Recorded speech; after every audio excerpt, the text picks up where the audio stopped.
Hi, this is Anaya. Welcome to the channel. Let us first thank the Most High for this time, His grace, kindness, and mercy. Today's message is about the powerful women of the Bible and key roles we played in leading our people. The New Testament teaches that our women are to be silent, but I believe that was added by the evil ones and lying scribes along with the New Testament just to control us and to make us sin by putting Jesus before God, knowing that that was the number one commandment of God. No one before God. We'll go over some verses that tell us how influential these women really were. But first we'll look at these verses in the New Testament that tell us that we're to be silent and obedient. 1 Timothy 2:11 and 12. And 1 Corinthians 14:34. I couldn't find a law that said we're to be under obedience, but the Bible did say in Genesis 3:16 that our husbands shall rule over us. This was the story of Adam and Eve. It was for punishment because she was beguiled by the serpent and disobeyed God. We know our sisters were never silent. That's why a lot of our men go to the women of other nations. In Deuteronomy 7:3 and 4, the Bible said not to do that. Miriam, Huldah, Sarah, Deborah, and Esther were all women in the Old Testament that were dedicated, full of wisdom, knowledge, power, influence, and courage, who taught, led, and were not silent.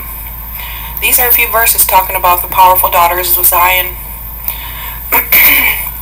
Exodus 15:19 through 21. For the horse of Pharaoh went in with his chariots and with his horsemen into the sea, and the Most High brought again the waters of the sea upon them. But the children of Israel went on dry land in the midst of the sea.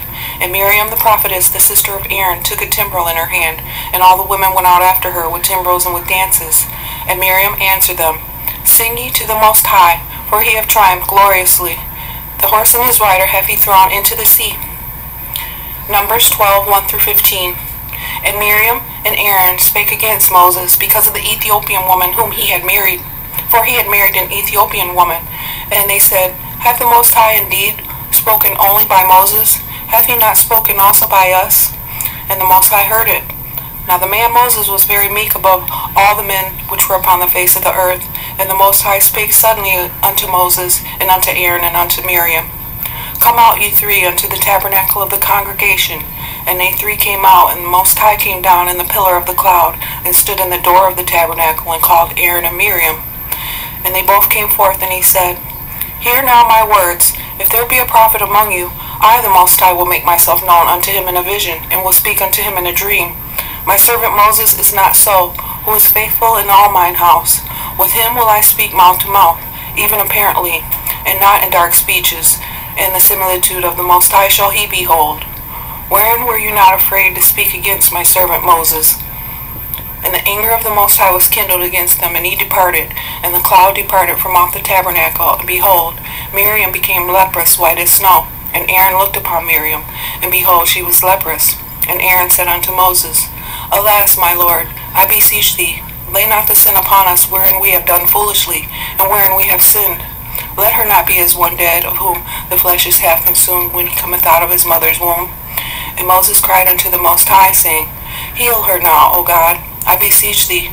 And the Most High said unto Moses, If her father had but spit in her face, should she be not ashamed 7 days? Let her be shut out from the camp 7 days, and after that let her be received in again. And Miriam was shut out from the camp 7 days, and the people journeyed not till Miriam was brought in again. Micah 6:3 and 4. O my people, what have I done unto thee, and wherein have I wearied thee? Testify against me. For I brought thee up out of the land of Egypt, and redeemed thee out of the house of servants. And I sent before thee Moses, Aaron, and Miriam. So she was important enough to be called a prophetess, and to be mentioned as being sent with Moses and Aaron. But I can't explain why she was leprous and Aaron wasn't. Maybe she initiated trying to be the judge of Moses going to another race. I've heard it before that, she's a woman who should have kept silent, and that's why she became leprous. No, I doubt that was the case. The Most High knew that it would affect both of them because she was a sister. They shouldn't have been questioning God on whom he should speak by either. God is the judge and will have mercy on whom he will have mercy, as it is written in Exodus 33:19.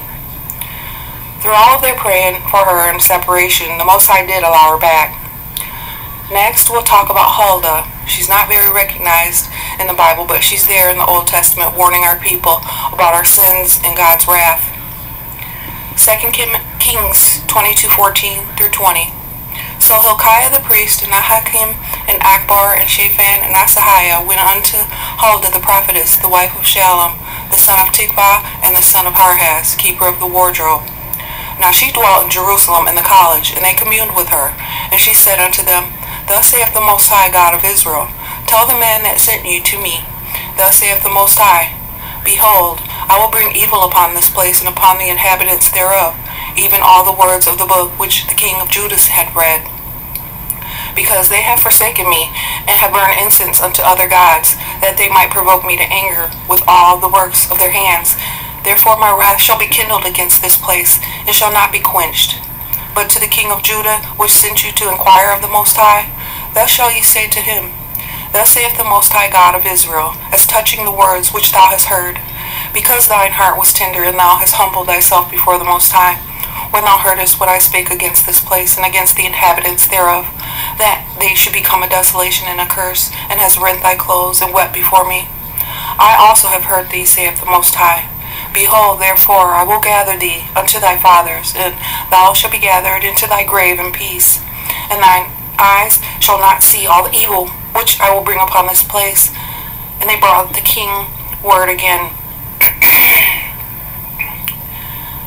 Next, we'll talk about Sarah. Genesis 17:15 through 17. And God said unto Abraham, As for Sarai thy wife, thou shalt not call her name Sarai, but Sarah shall her name be. And I will bless her, and give thee a son also of her. Yea, I will bless her, and she shall be a mother of nations. Kings of people shall be of her. Then Abraham fell upon his face, and laughed, and said in his heart, Shall a child be born unto him that is 100 years old? And shall Sarah that is 90 years old bear? Abraham listened to his wife Sarah in Genesis 21:12. And God said unto Abraham, Let it not be grievous in thy sight, because of the lad, and because of thy bondwoman. And all that Sarah hath said unto thee, hearken unto her voice, for in Isaac shall thy seed be called. And then there was Deborah, who judged Israel. Judges 4:4 through 9. And Deborah, a prophetess, the wife of Lapidoth, she judged Israel at that time, and she dwelt under the palm tree of Deborah between Ramah and Bethel in Mount Ephraim. And the children of Israel came up to her for judgment. And she sent and called Barak, the son of Abinon, out of Kadesh Naphtali, and said unto him, Have not the Most High God of Israel commanded, saying, Go and draw toward Mount Tabor, and take with thee 10,000 men of the children of Naphtali, and of the children of Zebulun? And I will draw unto thee the river Kishon Sisera, the captain of Jabin's army, with his chariots and with his multitude. And I will deliver him into thine hand. And Barak said unto her, If thou wilt go with me, then I will go. But if thou wilt not go with me, then I will not go. And she said, I will surely go with thee, notwithstanding the journey that thou takest shall not be for thine honor, for the Most High shall sell Sisera into the hand of a woman. And Deborah arose and went with Barak to Kadesh. Judges 4:14 through 16. And Deborah said unto Barak, Up, for this is the day in which the Most High hath delivered Sisera into thine hand. Is not the Most High gone out before thee?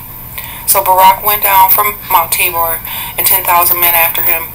And the Most High discomfited Sisera and all his chariots and all his host with the edge of the sword before Barak, so that Sisera lighted down off of his chariot and fled away on his feet. But Barak pursued after the chariots and after the host unto Harosheth of the Gentiles.